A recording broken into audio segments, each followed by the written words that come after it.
Bonjour à tous, bienvenue sur la chaîne. Aujourd'hui, on va parler d'un événement qui fait trembler toute la région du Maghreb et du Moyen-Orient. Un navire encerclé en pleine Méditerranée, des commandos qui se préparent à l'abordage, et une cargaison secrète qui pourrait déclencher une crise diplomatique majeure entre l'Algérie et Israël. Vous pensez peut-être que ce genre d'incident arrive tout le temps en Méditerranée. Des navires suspects, des contrôles de routine, rien de bien extraordinaire. Mais attendez! Ce qui se passe en ce moment même au large des côtes d'Oran n'a rien à voir avec une simple opération de contrôle. J'ai analysé des dizaines de sources concordantes, des documents de renseignement, des témoignages d'officiers et des communications interceptées. Et ce que j'ai découvert va vous stupéfier. Ce qui est en train de se dérouler sous nos yeux, c'est potentiellement la plus grosse opération militaire algérienne depuis décennies, et elle pourrait changer complètement l'équilibre des forces dans toute la région. Dans cette vidéo, je vais vous révéler minute par minute ce qui s'est réellement passé. Je vais vous expliquer pourquoi 6 bâtiments de guerre algériens ont formé un cercle parfait autour d'un simple cargo. Et surtout, je vais vous montrer ce qu'a été découvert à bord et pourquoi ça pourrait déclencher un effet domino diplomatique qui va secouer Washington, Tel Aviv et Rabat. Je m'appelle Votre Nom, je couvre les événements géopolitiques du Maghreb depuis des années. Et ce que je vais vous raconter aujourd'hui, aucun média mainstream n'ose le dire aussi clairement. Restez avec moi jusqu'au bout parce que les derniers développements sont absolument explosifs. Alors, commençons par le commencement. Comment tout a démarré? Hier soir, aux alentours de 22h30 heure locale, les radars côtiers algériens installés près d'Oran détectent un signal inhabituel. Un gros porte-conteneurs qui navigue à vitesse réduite, environ 70 000 nautiques au large. Jusque-là, rien d'anormal. Mais voilà où ça devient intéressant. Au lieu de suivre la route maritime classique vers l'Europe ou le détroit de Gibraltar, ce navire, le MSC Maria, commence à modifier sa trajectoire. Et pas qu'un peu. Il se rapproche dangereusement des eaux territoriales algériennes. Pourquoi c'est crucial? Parce qu'un porte-conteneurs commercial n'a absolument aucune raison de faire ça. Les routes maritimes sont optimisées pour le carburant, le temps, la sécurité. Dévier de ces routes coûte de l'argent et éveille les soupçons. Et les Algériens, ils ne rigolent pas avec leur souveraineté maritime. Pas du tout. Donc, qu'est-ce qui se passe ensuite? Le commandement de la marine algérienne reçoit l'alerte. Ils ouvrent le dossier. Le MSC Maria. Pavillon étranger, équipage international. Et là, premier drapeau rouge. Le navire vient de quitter le port d'Haïfa en Israël il y a quelques jours à peine. Haïfa, port stratégique israélien, zone militaire sensible. Les services de renseignement algériens ont déjà ce navire sur surveillance depuis son départ. Pourquoi? Parce que les déclarations de cargaison ne correspondent pas au schéma habituel. Officiellement, à bord, des produits agricoles et des pièces détachées automobiles. Mais le poids déclaré, les escales prévues, tout ça ne colle pas. Et c'est là que le commandement prend une décision historique. Intercepter le navire avant qu'il n'atteigne sa destination finale. Parce qu'il soupçonne fortement que ce cargo transporte en réalité du matériel militaire sophistiqué. On parle de composants pour drones, de systèmes de guerre électronique, peut-être même des missiles solaires portables. Et la destination présumée de tout ce matériel? Le Maroc. Vous commencez à voir où je veux en venir. Cette histoire, c'est pas juste un navire suspect, c'est un triangle géopolitique explosif, Israël qui fournit les armes, le Maroc qui les reçoit et l'Algérie qui se trouve au milieu complètement furieuse. Maintenant, accrochez-vous, parce que la suite est digne d'un thriller hollywoodien. En moins de 2 heures, pas moins de 6 bâtiments de guerre algériens convergent vers la position du MSC Maria. 6. Laisse-moi vous dire ce que ça représente militairement. On a d'abord les frégates Meko A200. Ce sont des navires allemands ultra-modernes équipés de missiles anti-navires Exocet MM40 Block 3 avec une portée de 180 km. Ces bébés peuvent couler un destroyer en quelques secondes. Ensuite, les corvettes de classe C-28A, construites en Chine, armées de missiles surface-air FM-90 et de torpilles anti-sous-marines. Du matériel de pointe. Et là où ça devient vraiment impressionnant, 2 sous-marins russes du projet 63 Varshavianka. Vous connaissez peut-être leur surnom dans l'OTAN, les trous noirs. Pourquoi? Parce qu'ils sont tellement silencieux que les systèmes de détection occidentaux ne peuvent pas les repérer. Ils se déplacent sous l'eau comme des fantômes. Imaginez la scène. Vous êtes le capitaine grec du MSC Maria. Vous naviguez tranquillement. Et d'un coup, votre radar s'illumine. Une frégate par tribord, une corvette par bâbord, une autre frégate qui arrive droit devant. Et vous savez qu'en dessous de vous, quelque part dans les profondeurs, il y a 2 sous-marins nucléaires qui vous sont déjà dans leur mire. Les 6 navires forment un cercle parfait. Militairement, ça s'appelle une formation d'encerclement tactique. C'est ce que vous faites quand vous ne voulez laisser aucune chance d'évasion. 0. Et là, la marine algérienne envoie un message radio sur la fréquence internationale. MSC Maria, ici la marine nationale algérienne. Coupez vos moteurs immédiatement. Préparez-vous à un contrôle de sécurité. Toute tentative de fuite sera considérée comme un acte hostile. Le capitaine grec, il ne comprend pas ce qui lui arrive. Il répond qu'il est en eaux internationales, qu'il a le droit de libre passage, qu'il refuse d'obtempérer. Grosse erreur. Parce que les Algériens, ils n'ont pas fait tout ce déploiement pour rigoler. Un hélicoptère Super Lynx décolle d'une des frégates. Imaginez ce monstre, rotors qui vrebissent, projecteurs qui balayent le pont, il descend à moins de 50 mètres au-dessus du navire. Le souffle des rotors fait vibrer toute la structure. Et si ça suffit pas, un aviso tire un coup de semence. Un tir de 76 mm à moins de 500 mètres de la proue. L'obus frappe l'eau et explose dans une gerbe spectaculaire qui monte à 30 mètres de haut. Message reçu. Le capitaine grec coupe les moteurs. Le MSC Maria s'immobilise. Toutes lumières allumées. Et sur les ponts des frégates algériennes, les commandos marines en tenue noire commencent à préparer les Zodiacs pour l'abordage. Mais attendez, parce que ce que je vais vous révéler maintenant, c'est l'élément le plus explosif de toute cette affaire. C'est ce qui transforme un simple contrôle maritime en incident international majeur. Ce que très peu de gens savent, c'est que les Algériens ne sont pas tombés sur ce navire par hasard.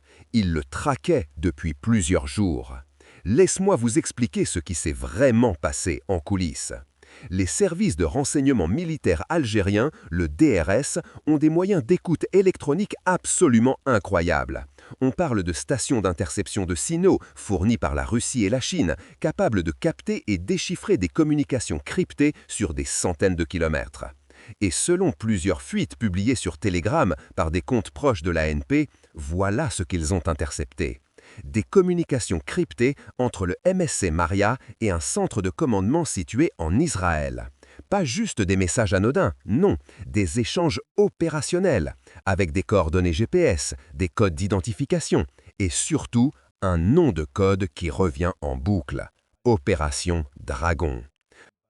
Opération Dragon, ça vous dit quelque chose? Non, normal, parce que c'est une opération secrète israélienne dont personne ne parle publiquement. Mais d'après les renseignements algériens, cette opération vise à livrer du matériel militaire de pointe au Maroc. On parle de drones kamikazes Arop, capables de voler pendant des heures et d'exploser sur des cibles radars. Des systèmes de brouillage électronique qui peuvent paralyser les communications ennemies, et peut-être même des missiles guidés par laser. Tout ça dans le cadre des accords militaires secrets signés après la normalisation des relations entre Israël et le Maroc en 2020 via les fameux accords d'Abraham. Pourquoi c'est énorme? Parce que, officiellement, ces accords parlent de coopération économique, de tourisme, de culture. Mais en réalité, derrière les belles paroles diplomatiques, il y a des contrats d'armement de plusieurs milliards de dollars, des transferts de technologies militaires et des alliances stratégiques qui changent complètement la balance du pouvoir au Maghreb.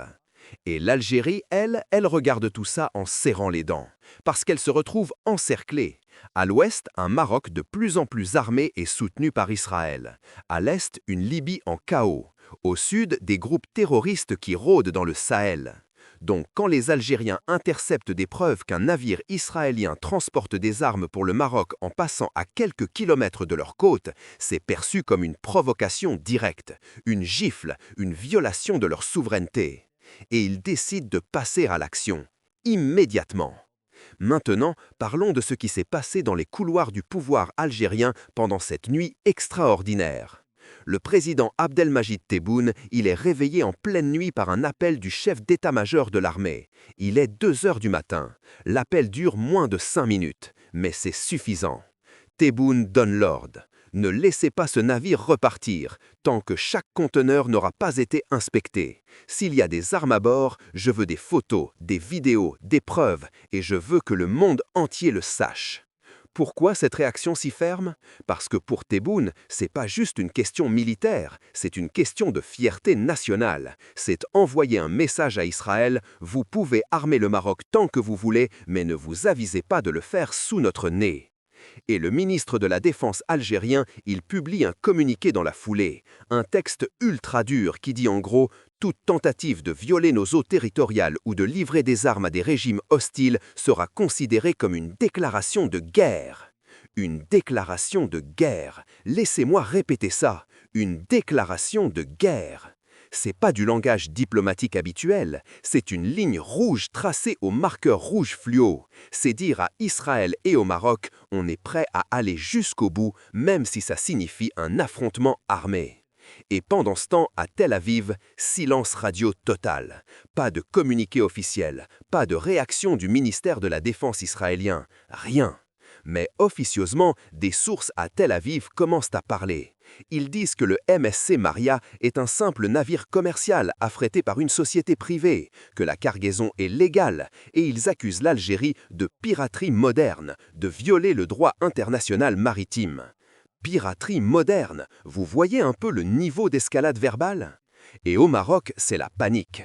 Rabat convoque immédiatement l'ambassadeur algérien pour protester. Mais en privé, les responsables marocains sont en sueur. Parce que si jamais des armes israéliennes destinées au Maroc sont découvertes sur ce navire, c'est tout l'édifice diplomatique avec Washington qui risque de s'effondrer. Pourquoi? Parce que les États-Unis ont des lois très strictes sur les transferts d'armes. Tout doit être déclaré, autorisé, traçable. Si des armes israéliennes financées avec des dollars américains sont livrées secrètement au Maroc via des navires civils, c'est un scandale qui pourrait faire tomber des têtes. Maintenant, pourquoi Washington s'en mêle? Plusieurs raisons. Premièrement, les États-Unis ont des intérêts stratégiques massifs au Maroc. La base aérienne de Sidi Slimane, les accords de coopération militaire. Le Maroc est un allié clé dans la région. Deuxièmement, si des armes israéliennes sont effectivement découvertes à bord de ce navire, ça pose un énorme problème. Parce qu'Israël achète une grande partie de son matériel militaire aux États-Unis avec de l'argent américain. Les règles d'exportation américaines sont très strictes. Vous ne pouvez pas réexporter ou transférer des technologies américaines sans autorisation explicite du département d'État. Si Israël a utilisé des technologies américaines ou des composants américains pour fabriquer ses drones et ses systèmes électroniques, et si ces systèmes sont livrés secrètement au Maroc via un navire civil sans déclaration officielle, c'est une violation flagrante des lois américaines sur le contrôle des exportations. Et ça peut déclencher une enquête du Congrès, des auditions, des sanctions, un désastre diplomatique. Donc, Washington surveille, Washington attend et Washington se prépare à intervenir si nécessaire pour protéger ses intérêts. Et pendant que les diplomates s'agitent dans les couloirs du pouvoir, une autre guerre fait rage, la guerre de l'information sur les réseaux sociaux.